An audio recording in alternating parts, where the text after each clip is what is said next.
سورۃ الفتح. تمہیدی باتیں میں پہلے عرض کر چکا ہوں. یہ سورہ مبارکہ نازل ہوئی ہے صلح حدیبیہ کے بعد. اس کی جو تاریخی پس منظر ہے صرف یہ چند جملے کفایت کریں گے. سن 5 میں غزوہ احزاب کے بعد یہ حضور نے صحابہ سے کہہ دیا تھا کہ اب قریش میں وہ دم نہیں رہا کہ اب دوبارہ وہ تم پر چڑھ کر آئیں اور حملہ کریں. لن تغزوکم قریش بعد عامکم ھذا ولکنکم تغزونہم. اب انیشیٹو تمہاری طرف سے ہوگا. وہ انیشیٹو حضور نے لیا ہے سن 6 میں. آپ نے عمرے کا احرام باندھا اور آپ کے ساتھ 1400، عام طور پر زیادہ بیان ہوتا ہے لیکن بعض روایات میں 1800 صحابہ احرام باندھ کر چلے کہ ہم عمرہ کرنے جا رہے ہیں. یہ گویا کہ ایک ٹیسٹ تھا کہ اب قریش کرتے کیا ہیں. آپ احرام کے لیے اپنی منزل بہ منزل کرتے ہوئے پہنچ گئے حدیبیہ تک، وہی جگہ جہاں پر کہ پھر صلح ہوئی. ادھر قریش کے لیے جو ہے ان کی جان پر بن گئی. پہلی بات تو یہ کہ ان کی روایات کے خلاف تھا کہ کوئی آئے عمرے کی نیت سے اور ان کو روک دیں. یہ عرب کی روایت نہیں تھی. دوسرا یہ کہ اب اگر آنے دیتے ہیں اور مسلمان دندناتے ہوئے آئیں اس شہر کے اندر عمرہ کریں تو گویا کہ ان کی شکست ہو گئی. تو وہاں پر جو بھی ہوا تفصیلات کا تو موقع نہیں ہے. ایک طرف تو وہ تلے ہوئے تھے کہ جنگ کریں گے، اور جب حضرت عثمان کو حضور نے بھیجا ہے کچھ سلسلہ جنبانی کے لیے، وہاں ان کو روک لیا گیا. خبر مشہور ہو گئی کہ انہیں شہید کر دیا گیا. پھر حضور نے بیعت لی. وہ بیعت علی الموت کہلاتی ہے. بیعت علی لا نفر یا بیعت علی الموت، اور اس کا نام ہے بیعت رضوان. ایک درخت کے نیچے آپ تشریف فرما ہوئے اور سب نے آ کر آپ سے بیعت کی کہ اب یہاں جانے دے دیں گے اپنی، سب ہم یہاں پر مرنے کے لیے تیار ہیں، جانے قربان کر دیں گے، یہاں سے واپس نہیں جائیں گے. جب وہاں یہ خبریں پہنچی اور انہوں نے کچھ اور اندازہ کر لیا تھا کہ یہ تو بڑے سرفرے لوگ معلوم ہو رہے ہیں، ان میں سے کوئی جو ہے بھاگنے والا نظر نہیں آتا یہاں سے، تو پھر یہ ہے کہ وہ مجبور ہو گئے کہ اب کچھ صلح کریں. پھر صلح ہوئی، صلح حدیبیہ، لیکن وہ بڑی ان ایکول صلح تھی. اس میں مسلمانوں کے لیے ہیوملیشن تھی، اس لیے کہ یہ طے کر لیا گیا اس میں کہ اگر کوئی مسلمان مدینے سے واپس آئے مکے تو اسے مکے والے واپس نہیں کریں گے، لیکن اگر کوئی مکے سے مدینے جائے گا تو واپس کرنا ہوگا. اور وہاں پر ہو بھی یہ گیا. ابو جندل صحابی تھے جن کو کہ اسی نے، جو کہ وہاں سے صلح کے لیے گفت و شنید کرنے کے لیے آیا تھا، سہیل بن عمرو، اس کا ہی بیٹا عین اس وقت وہ پہنچ گیا، لیکن صلح کے وہ کاغذات لکھے جا چکے تھے. اس نے واویلا مچایا، مسلمانوں مجھے پھر قصائیوں کے حوالے کر رہے. حضور نے فرمایا کہ اب ابو جندل تم صبر کرو، جو وعدہ ہم کر چکے ہیں ہمیں اس کی پابندی کرنی ہے. بہرحال اس کو حضور نے، اگرچہ صحابہ تو اس درجے دلگیر تھے کہ ہم یہ دم کر صلح کیوں کر رہے ہیں. حضرت عمر رضی اللہ تعالیٰ عنہ سے تو بہرحال یہ بھی کہہ دیجئے کہ زیادہ قرب جو انہیں حاصل تھا حضور سے، اس کی بنا پر ان کی یہ ہمت ہو گئی کہ آپ نے وہ سوال جواب بھی کر لیا جس پر آپ پھر ساری عمر پچھتاتے رہے. کہ آپ نے پوچھا کہ کیا ہم حق پر نہیں ہیں؟ حضور نے فرمایا ہاں ہم حق پر ہیں. کیا آپ اللہ کے رسول نہیں ہیں؟ آپ نے مسکرا کر جواب دیا ہاں میں اللہ کا رسول ہوں. تو پھر ہم یہ کیوں دم کر صلح کر رہے ہیں؟ آپ نے فرمایا کہ میں وہی کر رہا ہوں جو اللہ نے مجھے حکم دیا. بس اتنی سی بات تھی جس پر ساری عمر پچھتائے. لیکن یہ بات حضرت علی نے بھی کر دی اس درجے میں کہ جب وہ صلح نامہ لکھا گیا، حضور ڈکٹیٹ کرا رہے تھے، حضرت علی کاتب تھے، لکھ رہے تھے، تو اب حضور نے فرمایا یہ صلح نامہ ہے، لکھو محمد رسول اللہ اور قریش کے مابین. وہ سہیل بن عمرو نے اعتراض کر دیا کہ نہیں، یہ اگر ہم اس میں لکھیں گے ظاہر بات ہے صلح نامے پر تو دونوں فریقوں کے دستخط ہوتے ہیں، تو میں دستخط کروں گا تو میں تو آپ کو اللہ کا رسول نہیں مانتا، ورنہ اس عبارت کی روح سے جب اس کے نیچے میرا بھی دستخط آئیں گے تو گویا میں نے مان لیا. تو حضور نے اس پر بھی مسکرا کر کہا کہ تم مانو نہ مانو میں اللہ کا رسول ہوں، لیکن اے علی مٹا دو یہ رسول اللہ کے لفظ، مٹا دو، وہاں سے لکھ دو یہ معاہدہ ہے محمد ابن عبداللہ اور قریش کے مابین. حضرت علی نے کہا کہ حضور یہ میں نہیں کر سکتا، میں اپنے ہاتھ سے آپ کے نام کے ساتھ لکھے ہوئے الفاظ.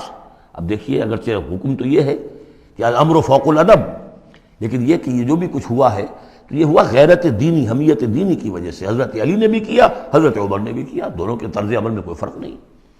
لیکن بہرحال اس کے بعد جو ہے صلح ہوئی ہے، اور مسلمانوں کے دل اگرچہ اس پہ بہت ہی رنجیدہ تھے، اور یہ بات بھی بڑی عجیب تھی کہ وہیں احرام کھول دیے گئے، وہیں قربانی کے جانور جو ہیں.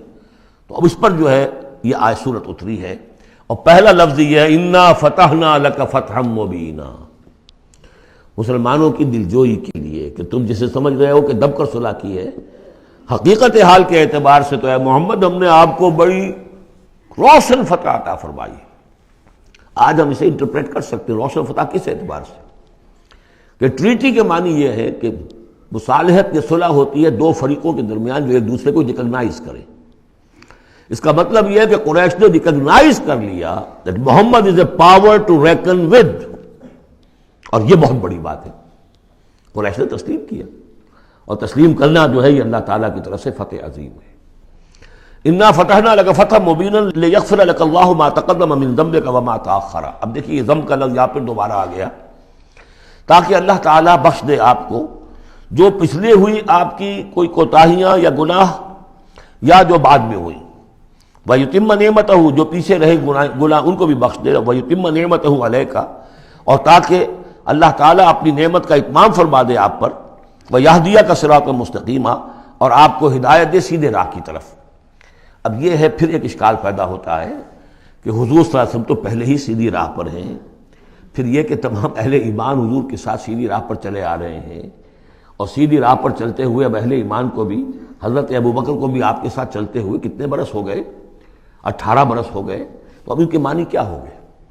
تو اس پہ بہت سی بحثیں ہیں، یہ تو اب میں تفسیر میں نہیں جا سکتا. میری توجہ وہی ہے جو میں اس سے پہلے سورہ محمد میں کر چکا ہوں ضم کی، کہ یہ جو جد و جہد ہوئی ہے اس میں اگر کہیں کوئی خامی کوتاہی کسی کی طرف سے ہوئی ہے، چاہے وہ کسی اور مسلمان کی طرف سے ہوئی ہے، صاحب ایمان کی طرف سے ہوئی ہے، غلطی ہوئی ہے، خطا ہوئی ہے، ان سب کی اب اللہ تعالیٰ تلافی فرما دے گا. یہ فتح مبین جو ہے وہ ان سب کو کور کر جائے گی. اور یہدیہ کا صراط مستقیم، اب آپ کی یہ جد و جہد بالکل سیدھی تیر کی طرح اپنے ہدف کی طرف بڑھے گی. اب اس میں کوئی جو ہے تزلزل نہیں ہوگا، بلکہ آپ کی یہ جد و جہد، اللہ کے دین کی اقامت کی جد و جہد اور اللہ کی حکومت قائم کرنے کی جد و جہد جو ہے سیدھی اپنے ہدف کی طرف بڑھتی چلی جائے گی. چنانچہ یتم نعمتہ، وہ تو ہم پڑھ چکے ہیں، الیوم اکملت لکم دینکم واتممت علیکم نعمتی ورضیت لکم الاسلام دینا. تو دین کا اتمام ایک تو اس شکل میں کہ قرآن میں دین مکمل ہو جائے، شریعت پوری ہو گئی، لیکن اس سے تکمیل نہیں ہوتی اس معنی میں جب تک اس کی ایک عملی ڈیمانسٹریشن بھی مکمل نہ ہو. عملی ڈیمانسٹریشن مکمل ہوتی ہے جب اللہ کی حکومت بالفعل قائم ہو جائے. تو اتمام نعمت جو ہے وہ صرف کتاب کے اندر اس شریعت کا پورا بیان ہو جانا اور نظام کا آ جانا، اس سے وہ اتمام بتمام و کمال نہیں ہوتا جب تک کہ اس کی ایک نشانی، اس کا ایک نمونہ جو ہے، اس کی ایک صورت لوگوں کے سامنے نہ آ جائے، آئیڈیل فارم اس کی جو ہے وہ سامنے نہ آ جائے، اس کا نمونہ سامنے آ جائے. تو اس کے لیے ضروری ہے کہ اب یہ جد و جہد آپ کی جو ہے سیدھی اب تیز رفتاری کے ساتھ اپنے اصل ہدف یعنی اظہار دین لیظہرہ علی الدین کلہ. اور یہ آیت آ جائے گی اس سورہ مبارکہ کے آخر میں بھی کہ ہم نے بھیجا ہی آپ کو اے محمد اس لیے ہے کہ آپ اللہ کے دین کو غالب کریں. تو وہ اللہ کے دین کے غلبے کی جد و جہد اب تیر کی طرح سیدھی جائے گی. اللہ نے ساری اگلی پچھلی اگر کوئی اس میں کمیاں کوتاہیاں رہ گئی ہیں کسی کی طرف سے آپ کے ساتھیوں میں سے، ان سب کی تلافی کے لیے یہ فتح مبین آپ کو عطا کر دی. وَيَنْصُرَكَ اللَّهُ نَصْرًا عَزِيزًا، اور اللہ آپ کی مدد کرے گا ایسی مدد کہ جس کے لیے کوئی شکست نہ ہو، بڑی زبردست مدد. هُوَ الَّذِي أَنزَلَ السَّكِينَةَ فِي قُلُوبِ الْمُؤْمِنِينَ لِيَزْدَادُوا إِيمَانًا مَعَ إِيمَانِهِمْ. وہی ہے کہ جس نے اہل ایمان کے دلوں میں سکینت نازل کر دی تاکہ ان کے ایمان میں اور اضافہ ہو جائے، تاکہ وہ اور اضافہ کر لیں اپنے ایمان میں، جتنا ایمان ہے اس سے اور بڑھ کر. وَلِلَّهِ جُنُودُ السَّمَاوَاتِ وَالْأَرْضِ. اب ظاہر بات ہے کہ اس میں ایک تو کیفیت یہ تھی کہ جو انہیں سکون حاصل تھا کہ وہ تیار تھے سب اپنی جانیں دینے کے لیے، اس کے لیے بھی ایک سکون قلب کے اندر اللہ تعالیٰ نے ان کے پیدا کیا تھا، تبھی تو وہ اس کے لیے آمادہ ہوئے. پھر یہ کہ ان کے اندر نظم اور ضبط کا یہ عالم کہ کوئی ایک شخص بھی حق میں نہیں تھا کہ یہ صلح یہاں اس وقت ہو، لیکن محمد رسول اللہ ان کی اطاعت، اس کا سب سے بڑا ٹیسٹ وہاں ہوا ہے. اور یہ بات جو میں کہہ رہا ہوں شاید بعض ذرا کو عجیب لگی، کوئی ایک شخص بھی نہیں تھا اس کے حق میں. اس کی دلیل کیا ہے؟ اس کی دلیل یہ ہے کہ جب حضور نے جب صلح ہو گئی مکمل، آپ نے فرمایا مسلمان اٹھو، احرام کھول دو اور یہی قربانیاں دے دو. کوئی نہیں اٹھا، ایک بھی نہیں اٹھا. دوسری مرتبہ کہا آپ نے اٹھو بھائی اب ہو گیا بات، بس جو ہو گئی ہوگی، اب یہی احرام کھول دو. کوئی نہیں اٹھا. تیسری دفعہ کوئی نہیں اٹھا. آپ دلگیر ہو کر، دل گرفتہ ہو کر اپنے خیمے میں چلے گئے. ام سلمہ رضی اللہ تعالیٰ عنہ ام المومنین آپ کے ساتھ تھی. ان سے جا کر کہا میں نے 3 مرتبہ مسلمانوں سے کہا ہے کہ اٹھو اور احرام کھول دو، کوئی نہیں اٹھ رہا. انہوں نے کہا، مشورہ دیا کہ آپ کسی سے کچھ نہ کہیں، اپنی زبان سے کچھ نہ کہیں، آپ اپنا احرام کھول دیے. بس آپ آئے باہر، آپ نے قربانی دی، احرام کھول دیا. اس پر اب سب اٹھ گئے. یعنی اصل میں وہ سب کے سب منتظر تھے کہ کیا حضور ہمارا امتحان لے رہے ہیں، یہ کوئی ٹیسٹ ہو رہا ہے، کیا ہو رہا ہے، یا حالت منتظرہ شاید کوئی نئی صورت پیدا ہو جائے، شاید حالات بدل جائیں۔ لیکن ان کے لیے یہ بڑی انہونی سی بات تھی کہ عمرے کی نیت کر کے ہم نے احرام باندھا ہوا، یہاں کیسے کھول دے رہا ہوں۔ لیکن بہرحال وہ صرف ایک توقف جو تھا وہ اسی درجے میں تھا کہ شاید کوئی نئی صورت پیدا ہو جائے۔